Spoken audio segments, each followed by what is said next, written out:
தங்க நகையை விற்று உடனடி பணம் பெற மேக்ஸ் கோல்ட் கால் 04445454545. GT Holidays. GT Holidays, South India's #1 travel brand. ராமனை கடப்பாறையை எடுத்து கொடுத்துட்டேன்னு சொல்லி பேசுகிற முற்போக்காளர்களுக்கு, தலித் கட்சி வச்சு நடத்துறவங்களுக்குலாம் நான் சொல்றேன், பொது தொகுதியில் பட்டியல் சமூகத்தினரை அண்ணன் நிறுத்தியிருக்காரு. அதை பத்தி ஏன் உங்க வாயெல்லாம் பேச மாட்டேங்குது? ஒன்னே ஒண்ணு மட்டும் நீ சொல்லு, உனக்கு நாங்க ஓட்டு போடுறோம் அப்படின்னா. உங்க அண்ணன் சொல்றாரு, நாங்க வந்த சாராய கடையை மூடிடுவேன், டாஸ்மார்க்கை மூடிடுவேன்னு. மூடுவாரா அப்படின்னு கேக்குறாங்க. முதல் கையெழுத்து எங்க அண்ணன் டாஸ்மார்க்கை மூடுறேன்னு போடலை அப்படின்னு சொன்னாங்க. ஐபிசி தமிழ் நேயர்களுக்கு வணக்கம். இன்றைய சிறப்பு நேர்காணலில் நம்மோடு இணைந்திருக்கிறார் நாம் தமிழர் கட்சியை சேர்ந்த களஞ்சியம் அவர்கள். வணக்கம். வணக்கம் தம்பி. தேர்தலுக்கு இன்னும் 37 நாள் தான் இருக்குது. தமிழக சட்டமன்ற தேர்தலுக்கு மே 4ஆம் தேதி யார் அடுத்த முதல்வராக போகிறா, யார் தமிழ்நாட்டை ஆள போகிறா அப்படிங்கிற விஷயம் தெரிய வந்துடும்.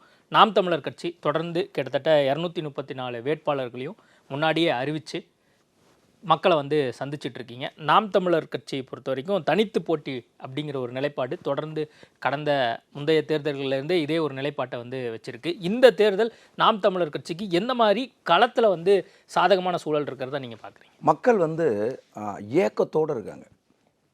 மக்கள் சலிப்படைந்து போயிருக்காங்க.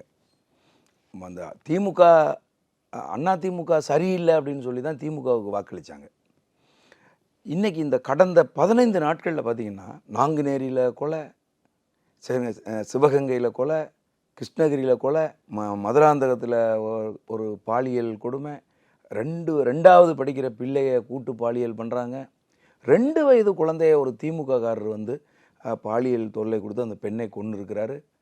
இப்படி தொடர்ச்சியாக இந்த 15 நாட்களில் மட்டும் ஒரு 10க்கும் மேற்பட்ட கொலைகள், பாலியல் துன்புறுத்தல்கள், படுகொலைகள், இப்படி இந்த ஆட்சியை ரொம்ப மக்களுக்கு அச்சமூட்டுகிற ஒரு ஆட்சியாக மாறிப்போச்சு. இதை பற்றி எதையுமே கவலைப்படாமல் நம்ம முதலமைச்சர் போய் மாநாடு போட்டு மாநாட்டில் எல்லாருக்கும் பிரியாணி போட்டுட்ருக்காரு, தொண்டர்களுக்கெல்லாம். ஆட்சி ஸ்டாலின் ஆட்சி தொடரட்டும் அப்படின்னு. அப்போ மக்களுக்கு ஒரு வெறுப்பும் அச்சமும் உருவாகுது. இன்றைக்கி பெண் பிள்ளைகளை வெளியில் அனுப்பவே ஒரு பயம் உருவாகிற சூழல் இருக்குது. அதை விட ரொம்ப முக்கியமானது என்னென்னா கடன்.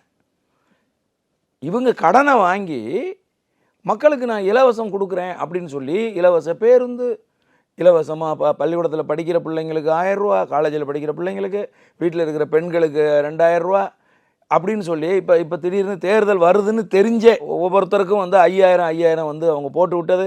இதுக்கெல்லாம் காசு எங்கேருந்தா வந்துச்சுன்னா, தமிழகத்தின் மேலே 10 லட்சம் கோடி கடனை வாங்கி வச்சுருக்காங்க. சரி, இந்த கடனுக்கெல்லாம் யார் பொறுப்பு அப்படின்னா மக்கள் தான் பொறுப்பு. எப்படி பொறுப்பு? உங்கள் மின்கட்டணம் ஏறும், உங்களை சுற்றி இருக்கக்கூடிய அரச விஷயங்கள் அனைத்தும் விலைவாசி உயரும், எல்லாமே அதிகமாகும். புரியுதுங்களா? இருக்கிறதுலையே இன்றைக்கெல்லாம் பெற்றோர்கள் ரொம்ப சிரமப்படுறது பிள்ளைகளை படிக்க வச்சிடணும்னு எல்லா பெற்றோருமே ஆசைப்படுறாங்க. எதுக்கு அதிகம் செலவாகுது? வீட்டில் ஒருத்தர் ஒரு 50,000 சம்பாதிக்கிறாருன்னா அவர் ஒரு சின்ன பட்ஜெட் போடுறாரு அப்படின்னு சொன்னால், அதில் பிள்ளைகளோட கல்விக்கு தான் அதிகமான பட்ஜெட் போகுது. அப்போ சரி, இலவசமாக கல்வி அரசு கொடுக்குதானா? கொடுக்குது. இலவச கல்வி கொடுக்குறாங்க. அரசு பள்ளிகள், நகராட்சி பள்ளிகள்லாம் இருக்குது. ஆனால் அந்த பள்ளிகள் தரமாக இருக்கா? பெற்றோர்கள் என்ன விரும்புகிறாங்கன்னா, என்னுடைய குழந்தை ஒரு தரமான பள்ளிக்கூடத்தில் படிக்கணும் அப்படின்னு விரும்புகிறாங்க. தரம்னா என்ன? சுகாதாரமாக இருக்கணும் பள்ளிக்கூடம், கழிவறைகள் இருக்கணும். பெண் பிள்ளைகள் ஒரு 10ஆம் வகுப்புக்கு மேலே படிக்கிற பெண் பிள்ளைகளுக்கு ஒரு சுகாதாரமான கழிவறைகளோடு கூடிய ஒரு நல்ல பள்ளிக்கூடம் இருக்கணும் அப்படின்னு நினைக்கிறாங்க. இந்த தமிழகத்தில் 5 ஆண்டு காலம் இந்த திமுகவை மட்டுமே எடுத்துங்க, அண்ணா திமுகவை விட்டுருங்க. திமுக ஆட்சி காலத்தில் தமிழகத்தில் இருக்கக்கூடிய அரசு பள்ளிகளை நீங்கள் என்ன தரம் உயர்த்தி இருக்கிறீங்க? அதே இது இப்படி வரிசையாக சொல்லிட்டு போகலாம். நீங்கள் சொல்கிறது எல்லாமே இந்த ஆட்சியில் என்னென்ன முறைகேடாக நடந்திருக்கு, பெண்களுக்கு எந்த அளவுக்கு பாதுகாப்பு இல்லை அப்படிங்கிற விஷயத்த சொல்கிறீங்க. விஜய் அவர்கள் என்ன சொல்கிறாரு? தாவேகா வெர்சஸ் திமுக தான் அப்படின்னு சொல்கிறாரு. இப்போ நாம் தமிழர் கட்சியை பொறுத்த வரைக்கும் உங்களுக்கு போட்டியாக நீங்கள் யாரை நினச்சி இப்போ களத்தில் வேலை பார்த்துட்டு எங்களுக்கு இப்போ ஒரு பக்கம் நீங்கள் தேர்தல் வாக்குறுதி, தேர்தல் அறிக்கை அப்படின்னு சொல்லி நாம் தமிழர் கட்சி சார்பாக கொடுக்கறது இல்லை. இப்போது நீங்கள் சற்று நேரத்துக்கு முன்னாடி சொன்னது மாதிரி திமுக 5000 ரூபாய் கொடுத்துருக்காங்க. கூடுதலாக கோடை கால சிறப்பு நிதியாக 2000 ரூபா சேர்த்து 5000 ரூபா கொடுத்துருக்காங்க. அதிமுக நாங்கள் ஆட்சிக்கு வந்தால் நாங்கள் 2000 ரூபா கொடுப்போம் பெண்களுக்கு அப்படின்னு சொல்லியிருக்காங்க. தாவேகா சார்பாக அவங்க வந்து 2500 அப்படிங்கிற மாதிரி சொல்லியிருக்காங்க.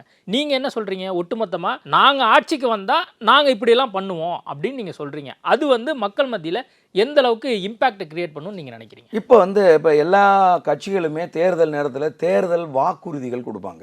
வாக்குறுதினா என்ன? சத்தியம், உண்மை, உங்களுக்கு நான் இதை செய்வேன் அப்படின்னு சொல்லி, அதுதான் வாக்குறுதி, அந்த சொல்லு கொடுக்கறது. ஆனால் தேர்தல் முடிஞ்சதுக்கப்புறம் எந்த கட்சியாவது கொடுத்த வாக்குறுதியை காப்பாற்றியிருக்கா? இல்லை. அதனால தான் நாம் தமிழர் கட்சி வாக்குறுதி கொடுக்கறது இல்லை. இதை நாங்கள் மக்களுக்கு தெளிவாக எடுத்து சொல்கிறோம். திருடர்கள் தேர்தல் நேரத்தில் வந்து பொய்களை சொல்லி நீங்கள் ஏமாளிகளாக இருக்கிற வரைக்கும் உங்களை ஏமாற்றுவதற்கு திட்டமிட்டு எதை சொன்னால் நீங்கள் ஏமாறுவீங்களோ அதையெல்லாம் சொல்லி உங்களை ஏமாற்றுவார்கள்.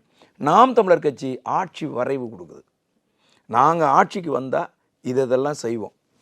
ஒரு தடவை எங்களுக்கு அந்த வாய்ப்பை கொடுத்து பாருங்க. நாங்கள் அவர்களைப் போலவே பொய்யா வாக்குறுதி கொடுக்குறோமா, அல்லது எங்கள் ஆட்சி வரைவு புத்தகத்தை அடித்து மக்கள் முன்னாடி வைக்கிறோம்? அந்த ஆட்சி வரைவு புத்தகத்தை வச்சுக்கிட்டு எங்களை கேள்வி கேளுங்க.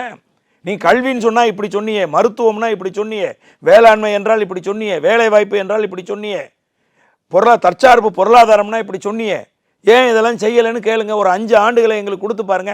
இதை நாங்கள் மக்களிடம் தொடர்ந்து 16 ஆண்டு காலமாக பேசி இப்போ மக்கள் எங்களை பார்த்த உடனே எழுந்து நின்று எங்களுக்கு மாற்றம் தேவை என்று சொல்கிறார்கள். மாற்றம் தேவைன்னு சொல்கிறாங்க, மரியாதை கொடுக்குறாங்க, தனிச்சு களம் காண்றார் சீமான், தாம் தமிழர் கட்சி அப்படின்லாம் சொல்கிறாங்க. இது வந்து கேட்பதற்கு நல்லா இருக்குது. ஆனால் ஓட்டா போடுவதற்கு கவர்ச்சி அரசியல் அப்படிங்கிற ஒரு கான்செப்ட் வந்து அண்மை சில ஆண்டுகளாக இருக்கிறத நம்ம பார்க்குறோம். இப்போ வந்த கட்சியாக இருக்கக்கூடிய தாவேக்காவுக்கு மிகப்பெரிய ஒரு செல்வாக்கு இருக்குது அப்படின்னு சொல்லி பல விமர்சகர்கள், பல பத்திரிகையாளர் சொன்னால் கூட தாவேக்கா தலைவர் என்ன பண்ணுறாரு? ஒரு கவர்ச்சியான திட்டத்தை வந்து கொடுக்குறாரு. விலையில்லா நம்ம நாப்கின் கொடுக்குறேன் அப்படின்னு வந்து சொல்கிறாரு. அதே மாதிரி பெண்களுக்கு நானும் வந்து இலவச பேருந்து கொடுக்குறேன் அப்படின்னு வந்து சொல்கிறாரு. இந்த மாதிரி அவருமே வந்து ஒரு கவர்ச்சியான விஷயத்தை முன்னெடுக்கும் போது நாம் தமிழர் கட்சி மட்டும் நாங்கள் வந்து ஆட்சிக்கு வந்தால் இதை பண்ணுவோம்னு சொல்வது எந்த அளவுக்கு இந்த தேர்தலில் எடுபடும்? எது வந்து சிறப்புன்னு நினைக்கிறீங்க? இத்தனை ஆண்டு காலமாக எது உடனடியா இம்ப்ளிமெண்ட்டுக்கு சாத்தியமோ அதுதான் வந்து நம்ம மக்கள் வந்து கவரப்படுறாங்க அப்படிங்கறத நம்ம பார்க்கறோம். இல்ல, மக்களை நீங்க ஏமாளியா பாக்குறீங்க, நாங்க ஏமாளியா பார்க்கல. மக்களை புத்திசாலிகளை நாங்க பார்க்குறோம், சிந்திக்கிறவர்களா நாங்க பார்க்குறோம். இத்தனை வருஷமா திமுகவும் அண்ணா திமுகவும் எதை செஞ்சுக்கிட்டு இருந்துச்சோ அவர்கள் வைத்திருந்த தலைவர்களெல்லாம் தூக்கி வச்சுக்கிட்டு அவங்கெல்லாம் எங்களுக்கு வழிகாட்டின்னு சொல்றதும், அவர்கள் வச்சிருக்கிற கொள்கையெல்லாம் தூக்கிக்கிட்டு இது எங்க கொள்கை அப்படின்னு சொல்றதும், இது என்ன இதுவா அரசியல்? இதுவா மாற்று அரசியல்? அவன் 2000 கொடுத்தான்னா நான் 2500 கொடுப்பேன். அவன் வந்து பைக்கு கொடுத்தான்னா நான் வந்து கார் கொடுப்பேன். அவன் வந்து மிக்சி கொடுத்தான்னா நான் கிரைண்டர் கொடுப்பேன். இதுவா வந்து மாற்று அரசியல்? நீங்கள் சொல்கிறீங்களே, ஒரு நடிகரை சொல்கிறீங்கல்ல, அந்த நடிகரை வந்து நான் கேள்வி கேட்குறேன். அவர்கள் வைத்து இந்த நாட்டை குட்டிச்சவராக்கிய தலைவர்கள் யாராரோ, ஐயா ஈவேரா, ஐயா எம்ஜிஆர் அவர்கள், புரியுதுங்களா, ஐயா அண்ணாதுரை அவர்கள், இவர்களெல்லாம் இந்த நிலத்தை வந்து குட்டிச்சவராக்கி இந்த மக்களை வந்து இன்னைக்கு தெருவில் நிறுத்தி இருப்பதற்கு காரணமானவர்கள் அவர்களெல்லாம் தூக்கி நீங்கள் எங்களுடைய வழிகாட்டி என்று வைத்தீர்கள். அடுத்தது இப்போ என்ன செய்கிறீங்கன்னா, அவர்கள் என்னெல்லாம் திட்டம் அறிவிக்கிறாங்கன்னு பார்த்து அதையெல்லாம் எடுத்து அதுக்கு ஆல்டர்னேட்டிவாக நான் ஒன்று செய்வேன்னு சொன்னீங்கன்னா இதுவா மாற்று அரசியல்? அப்போ மாற்று என்பது தலைகீழ் மாற்றம், எல்லாத்தையும் ஒட்டுமொத்தமாக மாற்றுவது அரசியல் அடிப்படை மாற்றம். புரியுதுங்களா? ஒரு வீட்டுக்கு வெள்ளை அடிக்கிறது இல்லை. எங்கள் அண்ணன் சொல்லுவார்ல அடிக்கடி, நான் இந்த வீட்டுக்கு வெள்ளை அடிக்க வந்தவன் அல்ல, இந்த வீட்டையே தகர்த்து விட்டு புதிதாக ஒரு வீடை கட்டணும்னு நினைக்கிறவன். 1லிருந்து ஆரம்பித்து 8.22% வாக்கு அளித்தவர்கள் இன்னும் ஒரு 8% அளித்தா நாங்கள் வந்து ஆட்சி அதிகாரத்துக்கு வந்துட போகிறோம். இதில் என்ன வராமல் ஏன் போக போகிறோம்? மக்கள் எங்கள் மீது நம்பிக்கை கொண்டிருக்கிறார்கள், மக்கள் மீது நாங்கள் நம்பிக்கை கொண்டிருக்கிறோம், உறுதியாக நாங்கள் வெல்லுவோம். இந்த இலவசங்கள் கொடுக்கறதுக்கு பாருங்க, இவர்கள் ஏமாற்றுகிறவர்கள், திருடர்கள். அவன் சொல்லுவான், என்ன சொல்லுவான்னா, இந்த ஒரு படம் சதுரங்க வேட்டைன்னு ஒரு படம், அந்த படத்தில் ஒரு வசனம் இருக்கும், ரொம்ப அற்புதமான ஒரு வசனம், அரசியலுக்கு பொருந்துகிற வசனம். அது என்னென்னா, ஒருத்தனை நீ ஏமாற்றணும் அப்படின்னு சொன்னால் அவனுடைய பேராசையை தூண்டணும். கரெக்டா? அப்போ பேராசையை எப்படி திராவிட கட்சிகள் இத்தனை ஆண்டு காலம் தூண்டியதோ அதே போன்ற ஒரு பேராசையை நீ வந்து விஜய் வந்து தூண்டுறாரு. புரியுதுங்களா உங்களுக்கு? அப்போ என்ன பேராசை? உனக்கு நான் வந்து அதை கொடுப்பேன், இதை கொடுப்பேன், அதை செய்வேன், இதை செய்வேன், உனக்கு வீடு கொடுப்பேன், உனக்கு கார் கொடுப்பேன் அப்படின்னு சொன்னால், வீடு கொடுப்பையா ரைட்டு, கார் கொடுத்தா காரை நிறுத்துறதுக்கு இடம் வேணாமா?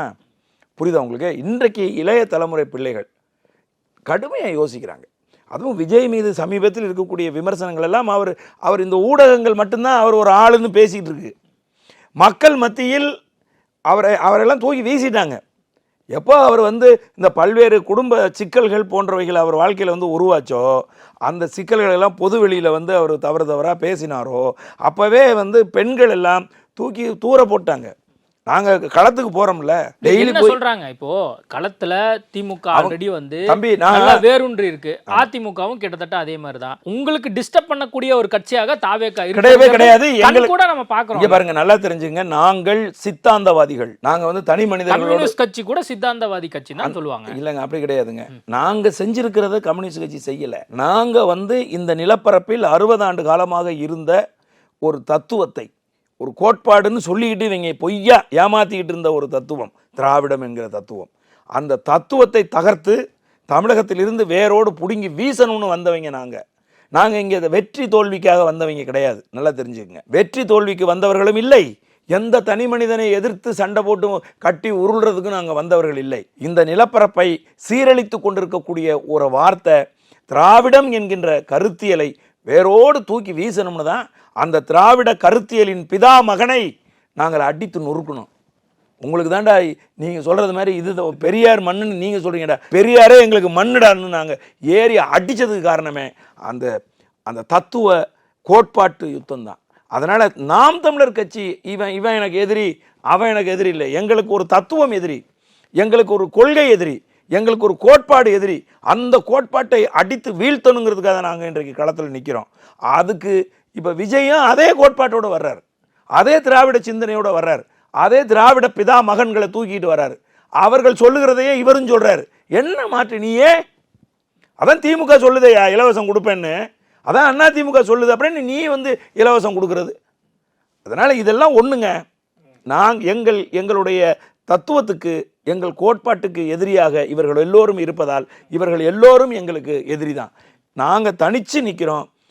எங்களுக்கு இங்கே பாருங்க, தமிழ்நாட்டில் ஒரே ஒரு கட்சிக்கு தான் தமிழ்நாட்டில் போட்டியிடுகிற அத்தனை கட்சிகளும் எதிரி.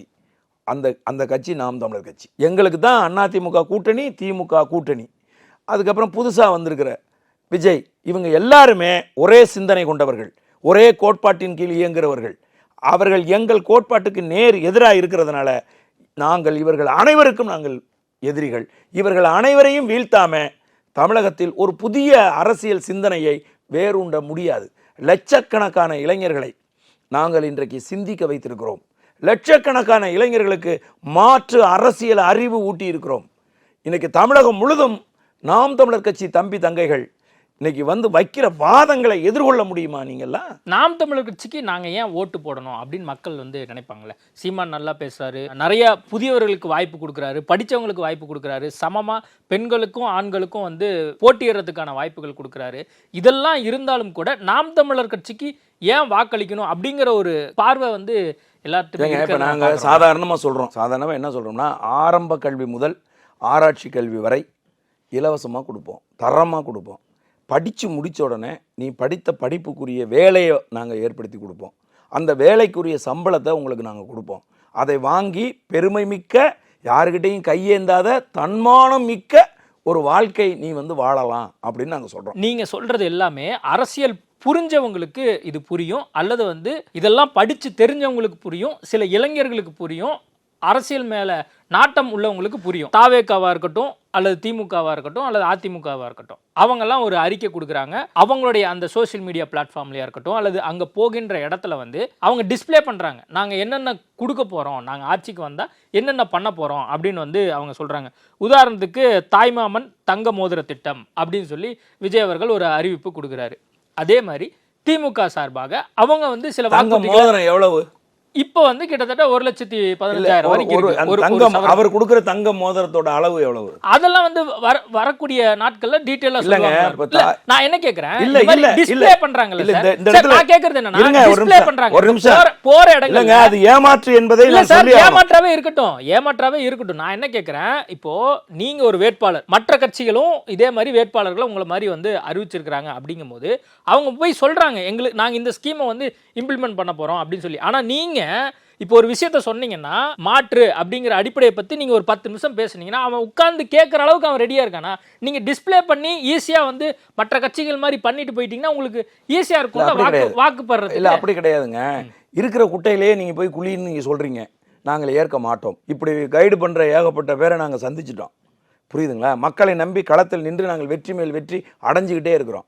தங்க மோதிரம் கொடுக்குறதுன்னா இன்றைக்கி தங்கத்தோட விலை என்ன? அவர் என்ன பனையூரில் வந்து தங்க சுரங்கம் வச்சுருக்காரா நோண்டி நோண்டி எடுத்து கொடுக்குறதுக்கு? ஒரு அரை பவுன் மோதிரம் கொடுக்குறாருன்னு வைங்களேன். தமிழ்நாடு முழுதும் எத்தனை கிலோ தங்க வேணும்? என்ன சும்மா விளையாட்டு பேச்சா பேசிட்டு இருக்கீங்க நீங்க? எதையுமே சிந்திக்காம தாலிக்கு தங்கம் அப்படிங்கிற திட்டம் ஒரு நிமிஷம், தாலிக்கு தங்கம் அப்படிங்கிறது என்னைக்காவது ஒரு நாளைக்கு எப்பாவது ஒருத்தர் கல்யாணம் பண்ணுவாங்க. அப்போ அவங்க கவனத்துக்கு கொண்டுகிட்டு வரும்போது அவங்க கொடுத்தாங்க. எத்தனை பேர் தமிழ்நாட்டில் கல்யாணம் பண்ணுறவங்களுக்கு தாலிக்கு தங்கம் கொடுத்தாங்க? நான் சொல்லுங்க, எத்தனை பேருக்கு கொடுத்தாங்க? இந்த மாதிரியான ஏமாற்று வேலைகளால் தான் கடந்த 60 ஆண்டு காலமாக ஊழல் அரசியலும் குடும்ப அரசியலும் இந்த தமிழகத்தை சீரழித்து கொண்டிருக்கிறது. கடன் மேலே கடனை வாங்கி தற்சார்பு பொருளாதாரம்னா என்னன்னே தெரியாமல் மறு உற்பத்தி குறித்து எந்த கவலையும் படாமல் தஞ்சாவூரில் விளையிற நெல்லை வந்து முளைக்க வைக்கிற ஒரு அரசாக இந்த அரசெல்லாம் இருந்துகிட்டு இருக்கு. இவற்றையெல்லாம் அடியோடு மாற்றணும். மக்கள் ஒரு நல்வாழ்வு வாழுகிற படித்த இளைஞர்களை அரசியலுக்கு கொண்டு வரணும். அப்படிங்கிறதுக்காகத்தான் நாம் தமிழர் கட்சி இருக்குது. இன்றைக்கி பார்த்தீங்கன்னா பெண்களை நீங்கள் அரசியல் கொண்டு வந்திருக்கோம். 117 பெண்களை தேர்தல் களத்தில் போட்டிடுறோம். விளிம்பு நிலையில் இருக்கக்கூடிய பிள்ளைகள் இவங்கெல்லாம் வந்து வெறும் வாக்கு வங்கியாக வச்சுருந்த மக்களை, புரியுதா உங்களுக்கு? இப்போ நீ சாதாரணமாக எடுத்துக்கங்க, பார்ப்பனர்கள் எடுத்துக்கங்க, அவங்கெல்லாம் வெறும் வாக்கு வங்கியாக வச்சுருந்தாங்க. 60 ஆண்டு காலமாக அவர்களை தீண்டத்தகாதவர்களா எப்படி வந்து தாழ்த்தப்பட்ட பட்டியல் சமூகத்து மக்களை வைத்திருந்தார்களோ அதே போல் வைத்திருந்தார்கள். அவங்கெல்லாம் வந்து சிட்டிசன் ஆஃப் தமிழ்நாடு இல்லையா? சொல்லுங்கள் பார்ப்போம். தமிழகத்தின் குடிமக்கள் இல்லையா? தமிழகத்தின் குடிமக்களாக இருக்கிற தெலுங்கர்கள், மலையாளிகள், கன்னடர்கள், பிராமின்கள், இவங்க எல்லாரும் அதே மாதிரி வந்து மார்வாடிகள், குஜராத்திகள், இவங்க எல்லாருமே தமிழகத்தின் குடிமக்களாக இருக்கிற போது உங்களுக்கு வாக்கு வங்கியாக மட்டும் நீங்கள் பயன்படுத்துவீங்க அப்படின்னு சொன்னால் நாங்கள் அப்படி கிடையாது. எல்லாத்துலேயும் எப்படி மாற்றோம், இதுலேயும் அதே மாதிரி மாற்று. அவர்களுக்கெல்லாம் இன்றைக்கு நாங்கள் வந்து வாய்ப்புகளை கொடுத்துருக்குறோம். இன்னொரு முக்கியமான விஷயம், நீ பிராமண கடப்பாறையை எடுத்து கொடுத்துட்டேன்னு சொல்லி பேசுகிற முற்போக்காளர்களுக்கு, இந்த தலித்திய சிந்தனையாளர்களுக்கு, தலித் கட்சி வச்சு நடத்துகிறவங்களுக்கெல்லாம் நான் சொல்கிறேன், பொது தொகுதியில் பட்டியல் சமூகத்தினரை அண்ணன் நிறுத்தியிருக்காரு. அதை பற்றி ஏன் உங்கள் வாயெல்லாம் பேச மாட்டேங்குது நான் கேட்குறேன். அப்போ விமர்சிப்பவர்களுடைய விமர்சனங்களை நாங்கள் கடந்து போகிறோம். ஏன் நாங்கள் செய்கிறத சரியாக செஞ்சுக்கிட்டு இருக்கோம். இந்த மக்கள் இன்றைக்கி மிகப்பெரிய பேர் ஆதரவு கொடுக்குறாங்க. நீங்கள் சொல்கிறீங்க மக்களுக்கு இதெல்லாம் காட்டினா தானே எளிமையாக புரியுன்னு, தூக்கி குப்பையில் போடுறாங்க மக்கள். என் தொகுதி 1000 விளக்கு தொகுதியில் நான் போகிற போது வயதான பெண்கள்லாம் வந்து வாய் விட்டு சொல்கிறாங்க, இல்லைப்பா போன தேர்தலில் நாங்கள் இதை செய்வோம் அதை செய்வோம்னாங்க, ஒன்று கூட செய்யலப்பா. 5000 ரூபா காசு இப்போ தேர்தல் வருதுன்னு 5000 ரூபா காசு போட்டிருக்காங்கப்பா, நான் ஓட்டு போட மாட்டேன்ப்பா. இந்த பாருப்பா இந்த வீதி எப்படி இருக்குன்னு பாருப்பா, சாக்கடை ஓடிக்கிட்டு இருக்குப்பா, ஒன்று மட்டும் நீ சொல்லு, உனக்கு நாங்கள் ஓட்டு போடுறோம் அப்படின்னாங்க. ஒரு கிட்டத்தட்ட ஒரு 10-15 பெண்கள். அது என்னென்னா, உங்கள் அண்ணன் சொல்கிறாரு நாங்கள் வந்தால் நாங்கள் வந்து சாராய கடையை மூடிடுவேன், டாஸ்மார்க்கை மூடிடுவேன்னு மூடுவாரா அப்படின்னு கேட்குறாங்க. நான் சொன்னேன், முதல் கையெழுத்து எங்கள் அண்ணன் டாஸ்மார்க்கை மூடுறேன்னு போடலை அப்படின்னு சொன்னால், நீங்கள் அப்போ அந்த நேரத்தில் என்னை கூப்பிட்டு நீங்கள் கேள்வி கேளுங்க. முதல் கையெழுத்து டாஸ்மார்க்கை இழுத்து மூடுறது தான். சீமான் அவர்கள் இது மாதிரிலாம் சொன்ன மாதிரி நான் பார்க்கலையே. இது என்ன நீங்கள் இப்படி சொல்கிறீங்க? எல்லா மேடைகள்லையும் அதான் சொல்லிட்டு இருக்கோம். பனம்பால் தென்னம்பால் தான் நாங்கள் வந்து கொடுப்போம். அவை போதைப் பொருள் அல்ல. நாங்கள் வந்து இந்த போதைப் பொருள்களை அடியோடு ஒழித்து விடுவோம். இங்கே இருக்கக்கூடிய மது கடைகளை அழியோடு ஒழித்து விடுவோம். குடிநோயாளிகளாக இப்போ திமுக அதிமுகவும் ஒரு பெரிய திட்டத்தோடு செயல்பட்டு அதில் வெற்றி அடைஞ்சிட்டாங்க. அது என்னென்னா, வீட்டுக்கு ஒரு குடிநோயாளியை உருவாக்குவது. இது ஒரு பெரிய திட்டம் திமுகவுக்கும் அதிமுகவுக்கும். புரியுதா உங்களுக்கு? அப்போ இந்த வீட்டுக்கு ஒரு குடிநோயாளி உருவாகும் போது என்ன ஆகுது? அந்த வீடு கடுமையான பாதிப்புக்குள்ளாகுது. மனைவியை போட்டு அடிக்கிறான், ஒரு குழந்தை எழுதி வச்சுட்டு சாவுது. இன்றைக்கி திமுகவில் இருக்கிறவர்கள் இங்கே பாருங்கள், நான் சொன்னேன் கடந்த 15 நாட்களில் இவ்வளவு குற்றம் நடந்திருக்குன்னு. இதுக்கு 2 காரணம் தான், 2 காரணம் தான். காரணம் ஒன்று என்ன தெரியுமா? மத போதை.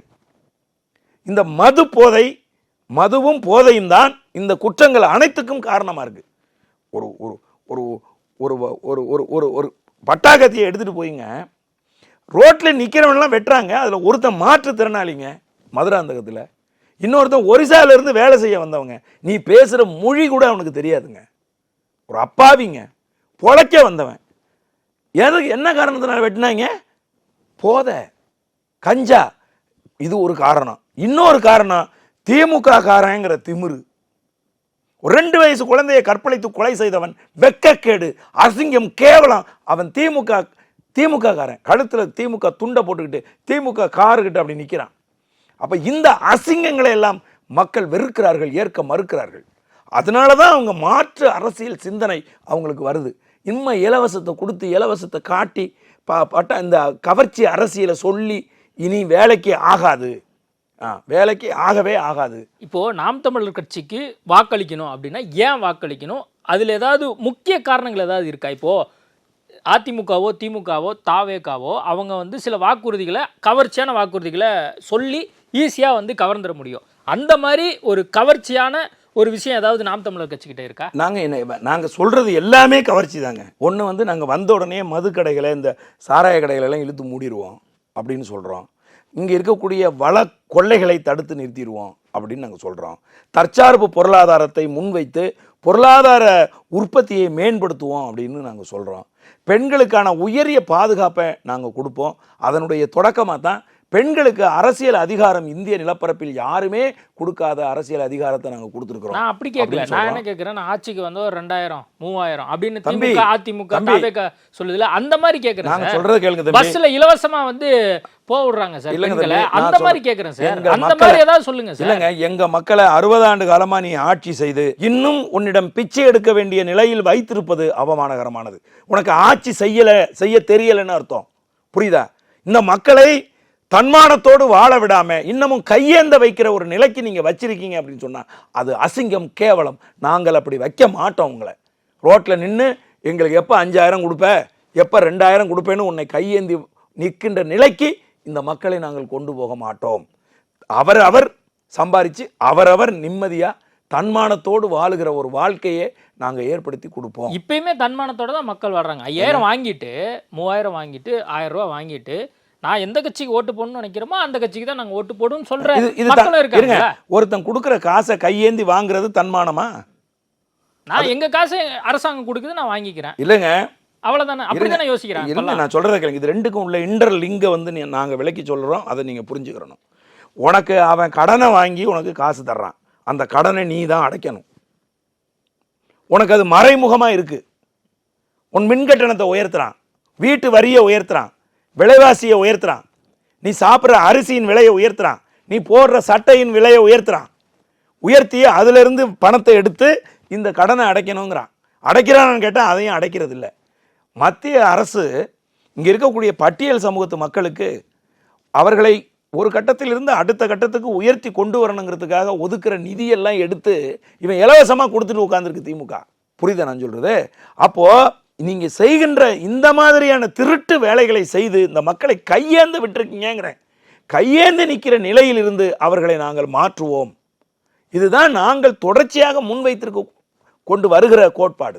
இந்த கோட்பாடு உங்களுக்கு புரியலைன்னா திரும்ப திரும்ப நாங்கள் சொல்லுவோம். 16 வருஷமாக இந்த கோட்பாட்டை சொல்லிக்கிட்டே இருக்கோம். மக்களை நல்வழிப்படுத்த வேண்டும். என் மக்கள் அப்பாவி மக்கள், இந்த மக்கள் ஏமாளி மக்கள். இந்த மக்களை சரி செய்து அவர்களுக்கு எது நல்லாட்சி என்பதை காட்ட துடித்து கொண்டிருக்கிறோம். அதனால நாங்கள் இந்த மக்களை வேண்டி விரும்பி கேட்டுக்கிறோம். உங்கள் பிள்ளைகள் எல்லாம் இன்னைக்கு எங்கள் பக்கம் வந்துட்டாங்க. இளைய சமுதாய பிள்ளைகள், சிந்திக்கிற பிள்ளைகள், படிக்கிற பிள்ளைகள்லாம் எங்கள் பக்கம் வந்துட்டாங்க. நீங்களும் எங்களுக்கு வாங்க, ஒரே ஒரு தடவை எங்களுக்கு அந்த வாய்ப்பை கொடுங்க, விவசாய சின்னத்தில் ஓட்டு போடுங்க. நாங்கள் முதலமைச்சராக வந்தா எங்கள் ஆட்சி எப்படி இருக்குங்கிறத ஒரு தடவை நீங்கள் பாருங்கன்னு தான் மக்களை வேண்டுறோம். ஓகே, மக்கள் வந்து உங்களுடைய கருத்துக்களை வந்து பார்க்குறாங்க. வாக்களிக்கிறதுக்கு இன்னும் வந்து கிட்டத்தட்ட 37 நாள் இருக்குது. அதுக்குள்ளாக என்ன நடக்க போகுது அப்படிங்கிறத நம்ம பொறுத்திருந்து பார்ப்போம். நேர்காணல் கொடுத்ததுக்கு மிக்க நன்றி. மிக்க மகிழ்ச்சி, நன்றி, வணக்கம். உங்கள் தங்க நகையை விற்று உடனடி பணம் பெற மேக்ஸ் கோல்ட் கால் 04445454545. GT Holidays, South India's #1 travel brand.